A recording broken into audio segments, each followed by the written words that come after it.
Hello student, स्वागत है आपका यूकेएसएससी यूकेपीएससी अपडेट में। कल जो उत्तराखंड लोक सेवा आयोग का एग्जाम कैलेंडर आया है उसमें एक न्यू वैकेंसी आने वाली है जो कि है वन क्षेत्राधिकारी एफआरओ फॉरेस्ट रेंजर ऑफिसर। ये एफआरओ का ओल्ड नोटिफिकेशन है। इसके अकॉर्डिंग मैं आपको बताने वाला हूँ कि एफआरओ के लिए आपके पास क्या क्वालिफिकेशन होनी चाहिए, आपकी एज क्या होनी चाहिए और एफआरओ का एग्जाम पैटर्न क्या रहने वाला है। तो चलिए स्टार्ट करते हैं। एफआरओ बनने के लिए आपके पास साइंस से बीएससी होना आवश्यक है, यानी साइंस स्ट्रीम वाले ही इस फॉर्म को भर सकते हैं। और अगर आपके पास इनमें से कोई भी सब्जेक्ट है ग्रेजुएशन में तो आप एफआरओ का फॉर्म अप्लाई कर सकते हैं। देख सकते हैं आप, सबसे पहला है कृषि सब्जेक्ट, फिर है वनस्पति विज्ञान, रसायन विज्ञान, कंप्यूटर एप्लीकेशन, कंप्यूटर विज्ञान, अभियांत्रिकी, कृषि, chemical, civil, computer, electronics, mechanical, पर्यावरणीय विज्ञान, वानिकी, भूविज्ञान, उद्यान विज्ञान, गणित, भौतिकी, सांख्यिकी और पशु चिकित्सा विज्ञान या प्राणी विज्ञान। अगर आपके पास इनमें से कोई भी सब्जेक्ट है तो आप एफआरओ का फॉर्म फिल कर सकते हैं। फिर देखते हैं इसका एग्जाम पैटर्न। सबसे पहले इसमें आपका सामान्य ज्ञान का 100 मार्क्स का एग्जाम पेपर होगा। उसके बाद अंग्रेजी निबंध और सार लेखन होगा। इसमें हिंदी का निबंध नहीं होगा, इसमें आपका अंग्रेजी का ही निबंध होगा 100 मार्क्स का। फिर होगा सामान्य हिंदी 100 अंक। ये पेपर आपके ऑब्जेक्टिव टाइप रहने वाले हैं। फिर आपके पास ये सब्जेक्ट रहेंगे विकल्प के लिए।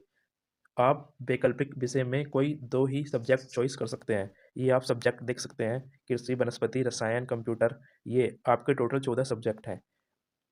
इसमें से आप दो सब्जेक्ट चॉइस कर सकते हैं। फिर देखते हैं इसका, और इसमें आपका हाइट चेस्ट भी रहने वाला है। चलिए देखते हैं। इसमें जो मैदानी क्षेत्रों के स्टूडेंट हैं, ओबीसी, जनरल, एससी, उसमें पुरुष अभ्यर्थियों की जो हाइट रहने वाली है वो 163 सेंटीमीटर रहने वाली है। और सीना आपका 84 सेमी का होना चाहिए और फुलाने पर उसमें 5 सेंटीमीटर का फुलाव आना चाहिए। और फीमेल कैंडिडेट के लिए हाइट 150 सेंटीमीटर होनी चाहिए और इसमें आपकी चेस्ट 79 सेंटीमीटर होनी चाहिए और फीमेल का भी 5 सेमी का चेस्ट फुलाव आना चाहिए।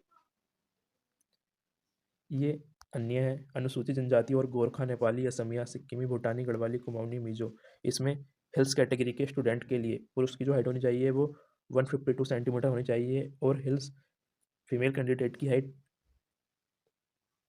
145 सेंटीमीटर होनी चाहिए। एफआरओ का प्री एग्जाम का सिलेबस। सबसे पहले आपका इसमें प्री एग्जाम होगा सामान्य हिंदी व सामान्य बुद्धि परीक्षण, यानी जीके, जीएस और रीजनिंग। कितने मार्क्स का होगा ये? 150 मार्क्स का होगा। इसमें आपको 2 घंटे का समय दिया जाएगा। अगर आप प्री एग्जाम क्वालिफाई करते हैं तो उसके बाद आपका मेंस एग्जाम होगा। मेंस एग्जाम में 3 सब्जेक्ट अनिवार्य हैं। सबसे पहला है सामान्य ज्ञान, दूसरा है फिर इंग्लिश, तीसरा है फिर सामान्य हिंदी। सामान्य ज्ञान अधिकतम अंक 100, अंग्रेजी अंक 100 और सामान्य हिंदी अंक 100। इसके बाद आ जाएगा आपका वैकल्पिक सब्जेक्ट। वैकल्पिक सब्जेक्ट में आप दो सब्जेक्ट जो चॉइस करेंगे वही इसमें रहने वाले हैं। इसके बाद होगा आपका इंटरव्यू 75 मार्क्स का। आपके टोटल अंक जो रहने वाले हैं ये 775 अंक आपके रहने वाले हैं। अगर ये आप सब क्वालिफाई कर लेते हैं तो आप एफआरओ बन जाएंगे, फॉरेस्ट रेंजर ऑफिसर। ये इसका इंग्लिश में सिलेबस है, आप चेक कर सकते हैं। ये कंप्लीट सिलेबस इसका रहने वाला है। ये सिलेबस मैं व्हाट्सएप ग्रुप और टेलीग्राम पर डाल दूंगा। ये इसका इंग्लिश हिंदी दोनों में आप सिलेबस चेक कर सकते हैं। ये